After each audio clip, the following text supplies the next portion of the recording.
Rayful Edmond, dead at 60. Let's get into this. One of DC's notorious drug kingpins passed away just 4 months after being transferred to a halfway house. The Federal Bureau of Prisons confirmed Rayful Edmond III died suddenly Tuesday evening at a halfway house in Florida. Officials reported that he died of a heart attack. Edmond ruled the drug scene throughout the 80s, controlling nearly one-third of the drug market in the district. Edmond, 60, was known at the height of his criminal empire as the king of cocaine in Washington, D.C. He oversaw a sprawling drug network that fueled the city's devastating crack epidemic, contributing to a dramatic rise in homicides and the destruction of countless lives. Armed enforcers wielding Uzi submachine guns protected Edmond's territory as he ran an operation linked to at least 30 murders, although none were directly attributed to him. In 1989, at the age of 24, Edmond was arrested and later sentenced to life in prison for his role in running a vast drug distribution ring. His operation was estimated to be moving up to 1,700 pounds of cocaine per month, generating millions of dollars each week. At the time, Edmond was a household name in DC, living a lavish lifestyle that included sponsoring local basketball tournaments and frequent trips to Las Vegas for high profile boxing matches. Edmond was transferred to community confinement back in August. We can confirm that Rayful Edmond was transferred, not released, on July 31st, 2024, to community confinement overseen by the Federal Bureau of Prisons. Nashville Residential Reentry Management's office said. Scott Taylor, a spokesman for the Federal Bureau of Prisons. Edmond was originally sentenced out of the Middle District of Pennsylvania to 30 years consecutive to his DC sentence of life in prison, which was reduced to 20 years in prison. At the time, officials said Edmond's assistance as an informant to bring justice to murder cases and putting dozens of other drug dealers in jail made him valuable and helped lower his sentence. Edmond's information and testimony over the years put away a killer responsible for 30 murders and helped unspool the Cali and Medellin cartel operations in the U.S. Investigators revealed Edmond was a cellmate of Pablo Escobar's future brother in law. Retired prosecutor Richard Watkins said that after Edmond was caught in 1994 directing Colombian cocaine into D.C. using prison phones, he decided to cooperate with investigators despite the threat of death. He served more than 35 years in federal custody. I don't think that we're going to see a corpse in this situation. Because I really don't believe that Rayful Edmond may be deceased. I think that he is a very clever individual, very highly intelligent. And I remember when he came out, he actually said, back and better than ever. So I would be very surprised, especially from seeing his physique, like he was in great physical condition and health. It's just startling to hear that he has passed away from a heart attack. So you're probably asking, why am I covering this, considering so many other people have already dived into this? I wanted to take a deeper dive into some things that I know about in reference to incident, and just get your thoughts in the comments as to what you think. Is he alive, or is he the most clever man on earth? So let's get into this part of it.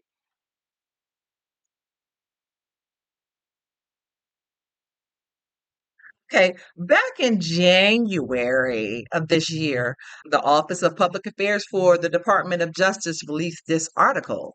And the article says Three individuals charged for roles in 1.89 billion cryptocurrency fraud scheme. The Justice Department today announced charges against two individuals and the guilty plea of a third individual for orchestrating a 1.89 billion cryptocurrency fraud scheme. Sam Lee, 35, an Australian citizen residing in Dubai, was charged in an indictment unsealed today for allegedly co-founding Hyperfund, also known as Hypertech, Hypercapital, Hyperverse, and Hypernation. Rodney Burton, 54, of Miami, and Brenda Shunga, 43, of Savannah Park, Maryland, were promoters of Hyperfund. The defendants are charged with defrauding investors to the tune of 1.89 billion. As alleged in court documents, the defendants falsely represented that investors would receive substantial returns paid from cryptocurrencies mining operations, which did not in fact exist, said acting Assistant Attorney General Nicole Argentera of the Justice Department Criminal Division. With our partners in Homeland Security investigations and IRS criminal investigation, we are committed to uncovering sophisticated frauds involving cryptocurrency and digital assets and bringing those who perpetrate them to justice. The level of alleged fraud here is staggering, said U.S. Attorney Eric Barron for the District of Maryland. Whether it's cryptocurrency fraud or any other financial fraud, sounds too good. If it sounds too good to be true, it probably is. This office and our law enforcement partners will hold perpetrators accountable for these and other fraud schemes. To court documents from June 2020 to November 2022, Lee and his co conspirators allegedly offered and sold investment contracts to the public through Hyperfund online investment platform. Hyperfund's promotional materials allegedly made various false claims, including that investors who purchased Hyperfund memberships would receive between 5% to point, I'm sorry, 5% to 1% daily and passive rewards until the company either doubled or tripled the investor's initial investment. To convince investors that Hyperfund could make such payments, Hyperfund allegedly claimed that its payments would be dispersed in part from its revenue from large scale crypto mining operations, when in truth, Hyperfund did not have such operations. Beginning in at least July 2021, Hyperfund allegedly began to block investors' withdrawals. Today's charges are a testament to the incredible work of HSI New York El Dorado Task Force, said Acting Special Agent in Charge Aaron Keegan of Homeland Security Investigations, New York. I commend our law enforcement partners, including those at HSI Baltimore, for their outstanding collaboration. HSI will continue to protect American investors from financial predators. The illegal activity alleged in this case is precisely the type of conduct IRS criminal investigation and our law enforcement partners are committed to determining, said Acting Special Agent in Charge David Massenheimer of the IRS Criminal Investigations Washington, D.C. field office. These charges send a clear message that we have the tools and internal fortitude to protect our financial system by diligently investing, prosecuting, and holding accountable those who seek to defraud the American public. All right, so this goes on and on and on. It goes on to tell you that Lee is charged with one count of conspiracy to commit securities fraud and wire fraud. If convicted, he faces a maximum penalty of 5 years in prison. Burton is charged by criminal complaint with one count of conspiracy to operate an unlicensed money transmitting business and one count of operating an unlicensed money transmitting business. He also faces a maximum penalty of 5 years in prison on each. Shanka pleaded guilty today to one count of conspiracy to commit securities fraud and wire fraud. She is scheduled to be sentenced on May the 1st and faces a maximum penalty of 5 years in prison. A federal district court judge will determine by determine any sentence after considering the U.S. sentencing guidelines and other statutory factors. Okay, so you might be wondering, why did I just go over this article here? Um, and the reason being is because the second person that's mentioned here, Rodney Burton, is fondly known on the internet and throughout the cryptocurrency community as Bitcoin Rodney. And Bitcoin Rodney is the brother of Rayful Edmond. If you look right here on this Facebook preview, you'll see him pictured here with Rayful Edmond Sr. And he refers to him in this post. This was a post that he posted when he passed away as his dad. And if you even pay attention up here as well, you'll see that it says Rodney Burton and Ray Edmond. Bitcoin Rodney, rest in peace, dad, Rayful Edmond Jr. So I brought all this up to say that I was one of the people that was defrauded through Hyperverse and Hyperfun. And eventually I was kicked out of the group for Hyperverse, Hyperfun, because some way through all of this, I figured out that it was a scam. So there was no way they were going to have me in this back office group telling people to pull their money before they could scam them out of it. So Hyperverse and Hyperfun was one of the platforms that really turned people off from crypto because a lot of people were scammed out of their money, especially in the DMV area, under the intents of Bitcoin Rodney, whose story has been that he was homeless and that he invested $1,000 in Bitcoin and he became a Bitcoin millionaire, possibly billionaire, moving from the Maryland area down to Florida, setting up a few businesses there, and then from there moving on to Dubai.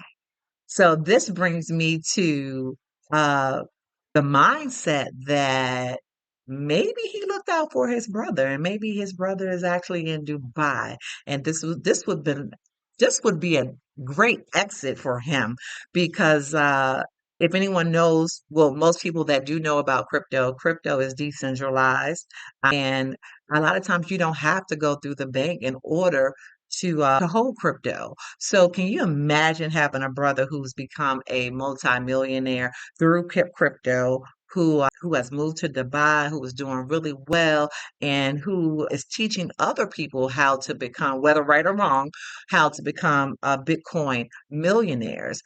I think the perfect story would be to say that, hey, I'm deceased. There's no reason for Grateful to come back to DC. There's a lot of disdain for him and the things that he has done here. So I don't think he would ever come back here because his life would be in danger. And his life is probably in danger in several other places across the United States. Easiest thing to do would be to get out of Dodge, wouldn't you think? To get on a plane or a boat and go over to Dubai and live a good life, considering your brother had already set up businesses over in Dubai and already has property there.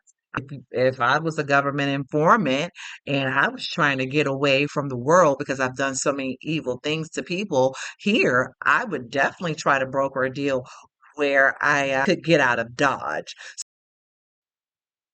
So I did a little research on Dubai, and it seems that a convicted U.S. criminal can live in Dubai, but there are a few important factors to consider. One, the visa requirements. To live in Dubai, the person would need a valid visa, which could be a work, investor, or resident visa. Criminal conviction may not automatically prevent someone from obtaining a visa, but it could be a factor if the offense is deemed serious. Two, a background check. The UAE often conducts background checks for visa applicants, especially if they are seeking long term residence. It is possible to obtain a Dubai visa with a prior U.S. criminal record, but it depends on the nature of the convictions and the specific circumstances. The UAE immigration authorities generally assess visa applications on a case by case basis. If you are applying for a long term visa, the UA may require a police clearance. certificate from your home country. This certificate would disclose any prior convictions. Number three, rehabilitation and evidence. If your criminal record is old and you have demonstrated rehabilitation, completed a sentence, undergone counseling, or have a clean record for a significant period of time, you may still be considered for visa. In some cases, a letter from your previous employer or a reference stating your good behavior since the conviction may help. All right. So, I mean, considering all those different things there, it's a possibility that Rayful probably could have gotten him out of the U.S. He cooperated for many of years with the U.S. government, and he seems to be a pretty savvy businessman. He negotiated some things on his mom's behalf, and he negotiated his way out of prison. So can't see him being smart enough to say, "Hey, listen, my life is in danger. I don't feel comfortable in this country, and I want to relocate somewhere else." And if he did it right, I'm sure that the U.S. government would participate in helping him to orchestrate something of the sort. As we're seeing with the borders being open right now, countries are releasing their criminals over into our country. So I don't see why the U.S. wouldn't do that to another country, especially after 30 years of service to the U.S. government. So, anyway, this is the Awareness District. Um, Please like, share, subscribe, tell a friend about our channel so we can grow, and tune in for the next episode. Thanks again.